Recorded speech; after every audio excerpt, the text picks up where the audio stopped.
The Ottoman Empire, one of the longest-running empires in human history, signed a document. No battle had been lost, no revolution had succeeded. They just signed a document. And with that signature, the empire was over. In the mid-1800s, the Ottoman Empire was fighting on every border simultaneously. The Crimean War, conflicts in the Balkans, pressure from Russia in the east. Each war cost more than the last, and the empire had a solution that seemed, at the time, entirely reasonable. It borrowed money. The first loans came from European banks, primarily British and French, at interest rates that seemed manageable. The empire used the money, ran short again, borrowed more. Each new loan came with slightly worse terms than the last. Higher interest, shorter repayment windows, more collateral required. By 1875, the Ottoman Empire had borrowed the equivalent of several years of its entire national income. The interest payments alone consumed more than half of all government revenue. There was no way out that didn't involve defaulting or surrendering control of something valuable. In October 1875, the empire chose default.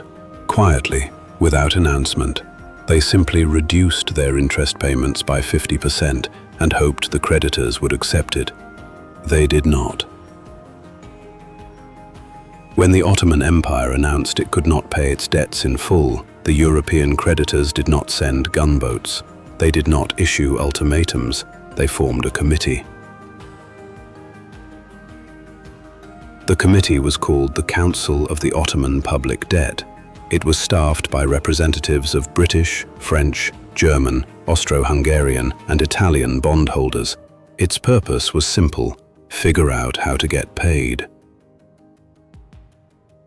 For 6 years, the committee negotiated. The empire's financial situation got worse. The wars continued, the debts grew, and the committee waited, because waiting was the most powerful thing they could do. Every month that passed made the empire's position weaker and their own position stronger. By 1881, the Ottoman government needed a new loan to function, not to expand, not to fight a war, just to pay its existing debts and keep the administration running. There was only one place to get it, the same European creditors it had just defaulted on. The creditors offered a deal. They would restructure the debt, reduce the interest rate, extend the repayment period, provide new capital. All the empire had to do was agree to one condition: hand over the revenue. On the 20th of December 1881, the Ottoman Public Debt Administration was established. The name sounds like a government agency. It was not a government agency. It was a private organization controlled by European bondholders, given the legal authority to collect Ottoman tax revenue directly.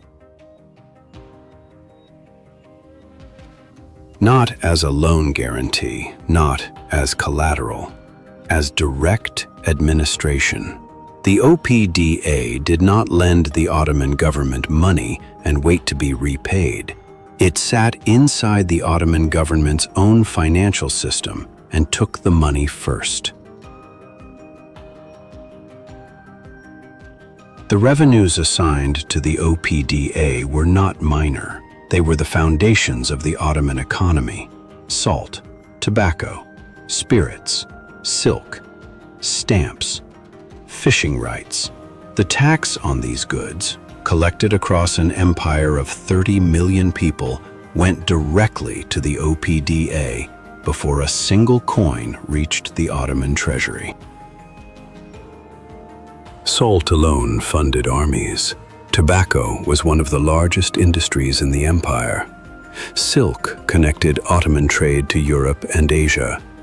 The stamp tax touched every legal transaction in the country. These were not peripheral revenues. They were the empire's bloodstream. The OPDA employed over 5,000 people at its peak. It had its own inspectors, its own collection agents, its own bureaucracy. Operating inside Ottoman territory, under Ottoman law, answerable to European bondholders. The Ottoman Empire still had a sultan. It still had a flag. It still appeared on maps as one of the largest states in the world. Ambassadors were still received. Armies still marched under Ottoman colors.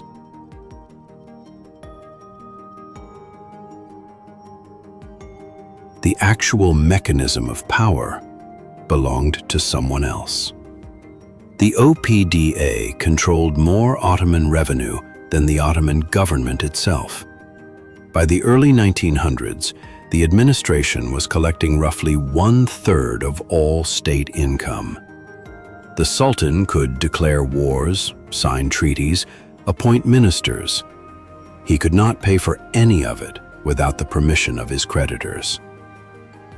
This is what the end of an empire looks like from the inside. Not a battle, not a revolution, a balance sheet. What happened to the Ottoman Empire in 1881 was not unique to the Ottoman Empire. It was the first large-scale demonstration of a mechanism that would be used repeatedly across the following century, in Latin America, in Africa, in Asia. The mechanism is simple. You lend money to a state that cannot refuse the offer. You wait until the debt becomes unpayable. Then you don't demand the money, you demand the revenue. Control of revenue is control of the state. You don't need an army for that. You need patience, lawyers, and a contract. The Ottoman Empire signed away its revenues in 1881 because it had no other choice. The question is, at what point did it stop having a choice? And how would you know if you were the one signing?